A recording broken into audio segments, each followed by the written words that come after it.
ओम नमो भगवते वासुदेवाय। मैं संध्या तिवारी भजन ज्ञान गंगा से बोल रही हूँ।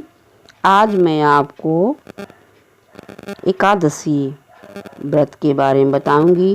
पौष मास की एकादशी व्रत कब, कैसे और उसकी पूजा विधि, उसके सब के बारे में बताऊंगी। पौष मास के कृष्ण पक्ष की एकादशी को सफला एकादशी व्रत है। इस साल 9 जनवरी 2021 को सफला एकादशी का व्रत है। सफला का अर्थ होता है सफलता।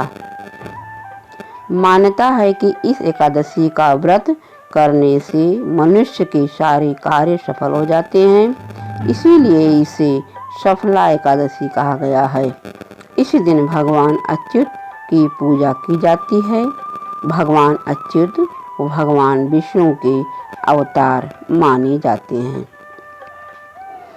अब मैं आपको एकादशी व्रत की विधि बताऊंगी। सफला एकादशी का व्रत रखने वाले श्रद्धालु को इस दिन भगवान अच्युत की पूजा करनी चाहिए। प्रातःकाल स्नान के बाद व्रत का संकल्प लेकर भगवान को धूप, दीप, फल और पंचामृत आदि अर्पित करना चाहिए। नारियल, सुपारी, आंवला, अनार और लौंग आदि से भगवान अच्युत का पूजन करना चाहिए। इस दिन रात्रि में जागरण कर श्री हरि विष्णु जी के नाम के भजन करने का बड़ा महत्व है। व्रत को अगले दिन द्वादशी तिथि पर किसी जरूरतमंद व्यक्ति या गरीब ब्राह्मण को भोजन कराकर दान दक्षिणा देकर व्रत का पालन करना चाहिए। इस एकादशी का महत्व यह है। सफला एकादशी का महत्व धार्मिक ग्रंथों में धर्मराज युधिष्ठिर और भगवान कृष्ण के बीच बातचीत के रूप में वर्णित है। इसकी मान्यता यह है कि 1000 अश्वमेध यज्ञ मिलकर भी इतना लाभ नहीं दे सकते जितना सफला एकादशी का व्रत रखकर मिल सकता है। सफला एकादशी का दिन एक ऐसे दिन के रूप में वर्णित है जिस दिन व्रत रखने से दुख समाप्त होते हैं और भाग्य खुल जाता है।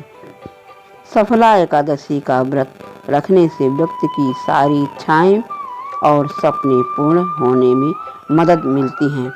अब मैं आपको सफला एकादशी की कथा सुनाती हूँ।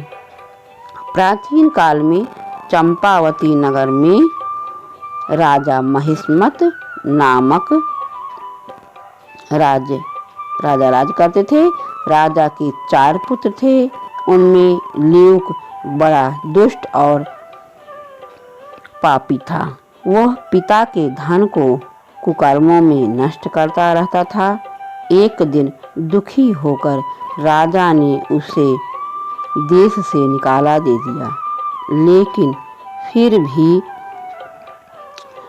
उसकी लूटपाट की आदत नहीं छूटी। एक समय उससे 3 दिन तक भोजन नहीं मिला और इस दौरान वह भटकता हुआ एक साधु की कुटिया पर पहुंच गया। सौभाग्य से उस दिन सफला एकादशी थी। महात्मा ने उसका सत्कार किया और उसे भोजन दिया। महात्मा की इस व्यवहार से उसकी बुद्धि परिवर्तित हो गई और इससे उसके अंदर का जो कुकृति थी समाप्त हो गई।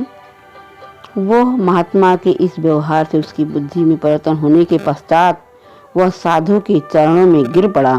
साधु ने उसे अपना शिष्य बना लिया और धीरे धीरे ल्यूक का चरित्र निर्मल हो गया। वह महात्मा की आज्ञा से एकादशी का व्रत रखने लगा। जब वह बिल्कुल रूप बदल गया तो महात्मा ने उसके सामने अपना असली रूप प्रकट किया। महात्मा के वेश में स्वयं उसके पिता सामने खड़े थे। इसके बाद ल्यूक ने अपने राज्य कार्य संभाल कर एक अच्छा आदर्श प्रस्तुत किया और आजीवन सफला एकादशी व्रत रखने का संकल्प किया और करने लगा। भक्तों, मैंने आपको आज सफला एकादशी के बारे में बताया है। आप लोग वीडियो देखिएगा और उसका पालन कीजिएगा। आपको हमारा वीडियो पसंद आया हो तो आप मेरे चैनल को शेयर कीजिएगा और सब्सक्राइब कीजिएगा, लाइक कीजिएगा। ओम नमो भगवते वासुदेवाय।